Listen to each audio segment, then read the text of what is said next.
అందరికీ షలో ప్రార్థన.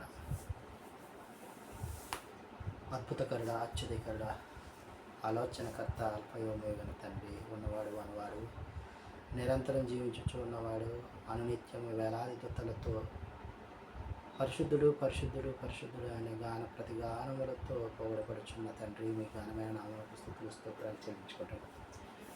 ఈ ఉదయకాల సమయంలో నీ వాక్యాన్ని ధ్యానించి తండ్రి, తగు రీతిగా మేము ఫలించినట్లుగా, ఫలించడి కొమ్మగా ఉండినట్లుగా, ఫలభరితమైన వారిగా మా జీవితంలో మలిచి ఫలభరితమైన పాత్రగా మమ్మల్ని చేయించున్నందుకే మీకు వేలాది స్తుతులు స్తోత్రాలు చెల్లించుకుంటూ, ఈ మా మనవులను మా రక్షకుడి మోచకుడైన నజరేయుడైన యెషువా మెస్సియా నామమున అడిగి పొందుకుంటున్నాం తండ్రి, ఆమేన్.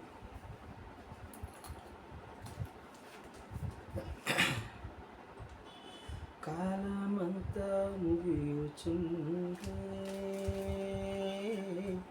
కడబూర మృగనేయుండే,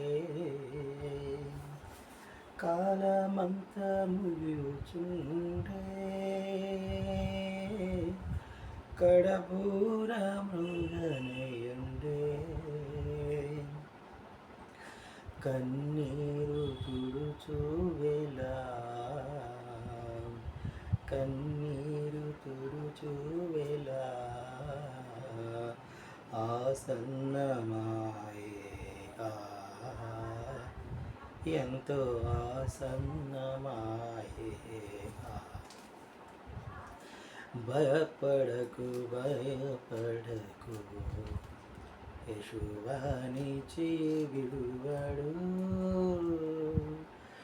భయపడకు భయపడకు, యెషువా నీ విడువడు. న్యాయాధిపతుల గ్రంథము 6వ అధ్యాయాన్ని మనం ధ్యానించుకుంటున్నాం. 28వ వచనం నుంచి, గిద్యోను వారి పితరుల కుటుంబపు వారందరికీ భయపడి పగటిపూవేళ ఆ యొక్క బలిపీఠమును,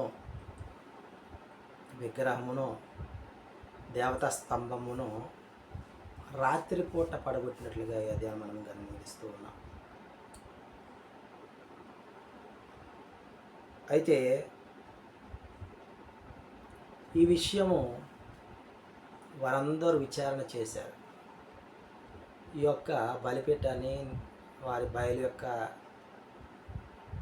విగ్రహాన్ని, ఆ దేవతా స్తంభాన్ని ఎవరు పడగొట్టారు అని వారు విచారణ చేసినప్పుడు వారందరికీ గిద్యోను పడగొట్టినట్టుగా విచారణలో తెలుస్తుంది.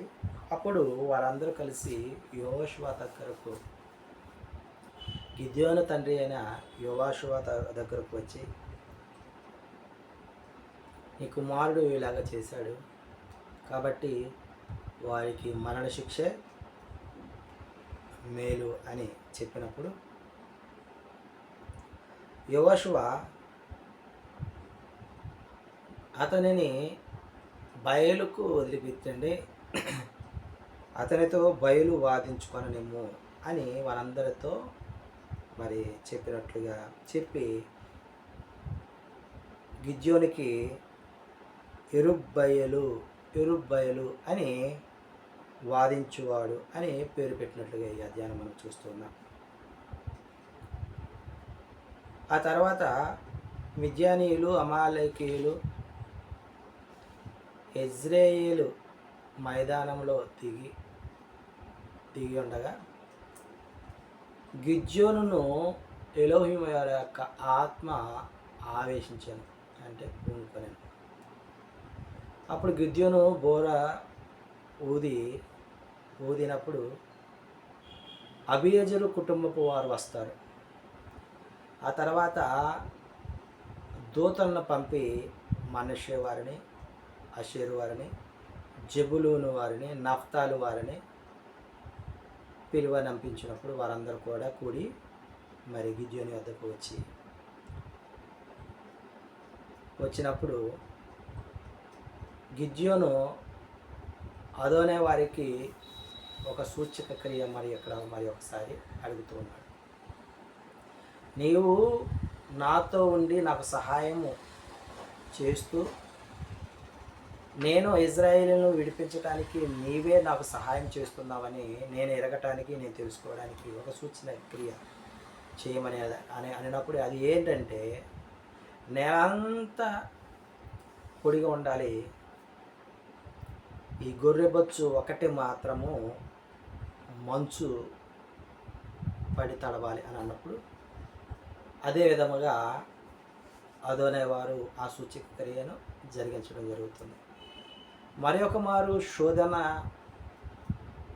శోధించాలని ఇంకొకసారి వివరంగా తెలుసుకోవడానికి గిద్యోను వారు మరి ఒకసారి అదోనే వారిని ఈ యొక్క గొర్రెబొచ్చు మాత్రమే పొడిగుండాలి, మిగతా నేలంతా మంచుతో కప్పబడాలి అన్నప్పుడు ఆ రాత్రంతా అదే విధంగా అదోనే వారు జరిగించినట్లుగా అధ్యయనం మనం చూస్తున్నాం. ప్రియమైన సహోదరి సహోదరులారా, ఎలోహిం యందు భయభక్తులు గలవారమై ఉన్నట్లయితే మరి గిద్యోను ఏ విధంగా అడిగి ఆ సూచక్రియలు మరి చేపించుకున్నాడో, అదనే వారి చేత నీవు నేను మనమందరము కూడా అట్టి విధమైన సూచక క్రియలను చేయువారమై జరిగించువారమై తండ్రి మన ఎడల జరిగించగలరని మనము గమనించగలం. ప్రియమైన సహోదరి సహోదరులారా, ఈనాటికే మనకు అక్కర ఉన్నవేవో ప్రతి ఒక్కటి ఆయన జరిగించుతూ ఉన్నాడు మన జీవితంలో. కానీ మనం ఆయన నీతిని న్యాయాన్ని నెరవేరుస్తూ ఉన్నట్లయితే, ఎదుటి వారిని రక్షించాలనే తపన మనలో ఉంటే, మరి అలాంటి సూచక క్రియలు మన ద్వారా కూడా ఆయన చేయగలడు, మన జీవితంలో కూడా జరిగించగలడని మనము విశ్వాసంతో ముందుకు కొనసాగుదాం. ఆమేన్.